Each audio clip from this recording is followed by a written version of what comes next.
आज यूपी चुनाव में बीजेपी की धमाकेदार एंट्री हुई। पहली लिस्ट में 100 से ज्यादा कैंडिडेट्स के नाम का ऐलान कर दिया गया, लेकिन योगी आदित्यनाथ को लेकर जिस तरह की बयानबाजी हो रही थी, उनकी सीट को लेकर जैसी अटकलें लगाई जा रही थी, उस पर भी पार्टी ने फुल स्टॉप लगा दिया। योगी आदित्यनाथ गोरखपुर पहुंच गए हैं। सवाल यही है, जब मठ में महाराज तो बीजेपी का लौटेगा राज।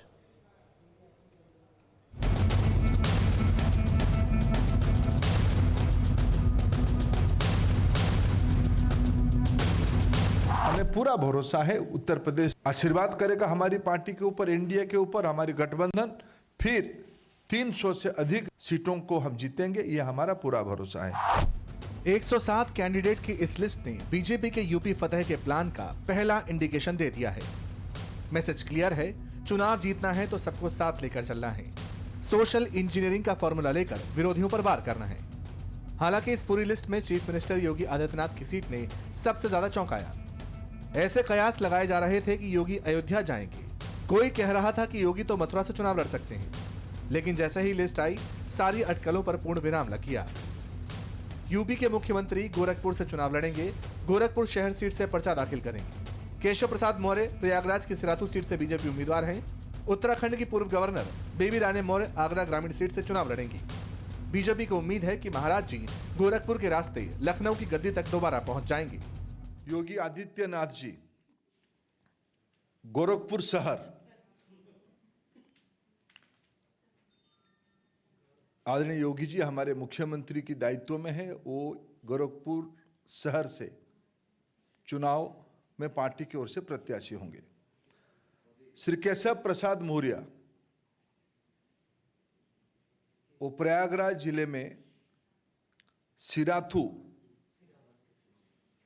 251 सिराथू सीट में पार्टी की ओर से प्रत्याशी होंगे। वैसे गोरखपुर से चुनाव लड़ने का ऐलान होने के बाद योगी आदित्यनाथ का पहला रिएक्शन आया।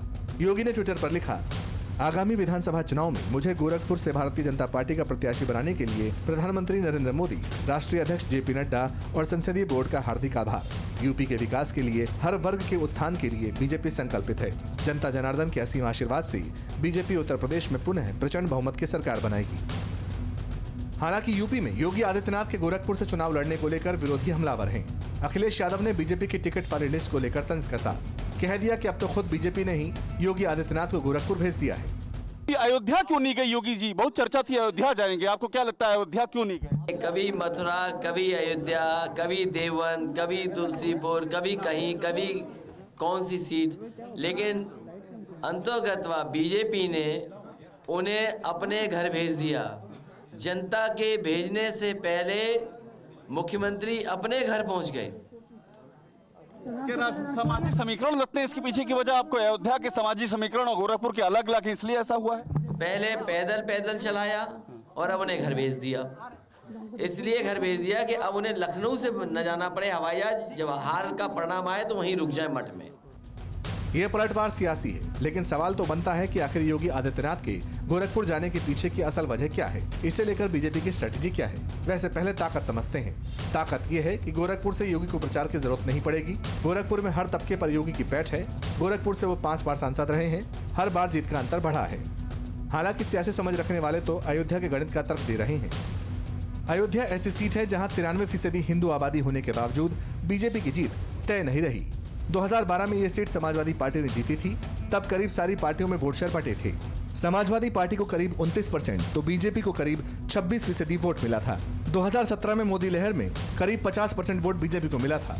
लेकिन इस बार समीकरण क्या बनेंगे, अभी ये तय नहीं है। इतना ही नहीं, कहा तो ये भी जा रहा है कि योगी अगर गोरखपुर से बाहर रहते तो आसपास की 17 विधानसभा सीटों पर असर पड़ सकता था। इसके अलावा अयोध्या का जातीय समीकरण भी काफी अहम हो जाता है।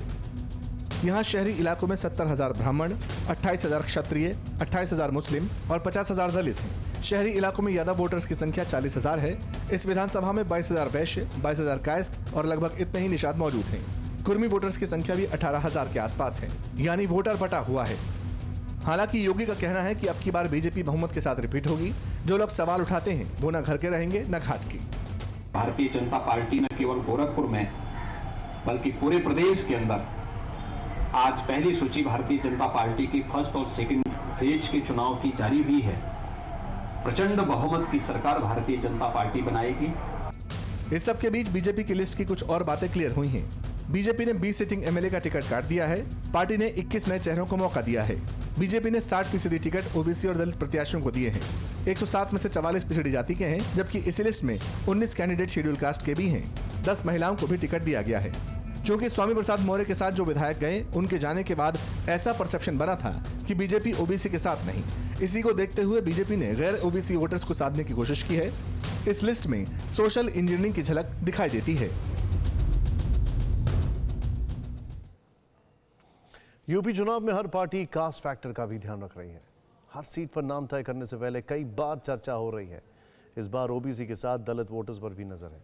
कल योगी आदित्यनाथ ने दलित परिवार के घर खिचड़ी खाई थी। आज मायावती सामने आई। अखिलेश यादव ने भी दलित वोटर्स को साथ लेने की कोशिश की, लेकिन बात अटक गई। यूपी में दलित वोटर्स की कितनी ताकत है, ये आपको समझाते हैं। यूपी चुनाव का सबसे बड़ा साइलेंट वोटर दलित है, ये बात सब जानते हैं। इसलिए हर पार्टी अब दलितों को अपने अपने तरीके से लुभाने की कोशिश कर रही है। बीजेपी ने तो पहली लिस्ट में करीब 18% दलित उम्मीदवारों को टिकट दिया है। इधर अखिलेश यादव और भीम आर्मी के चंद्रशेखर के बीच सीटों को लेकर भी बात हो रही थी। पता ये भी चला कि दोनों लीडर्स का फोटो सेशन भी हो चुका था, लेकिन ऐन मौके पर बात फेल हो गई। समय में मुझे लगा कि अखिलेश जी को दलितों की जरूरत नहीं है।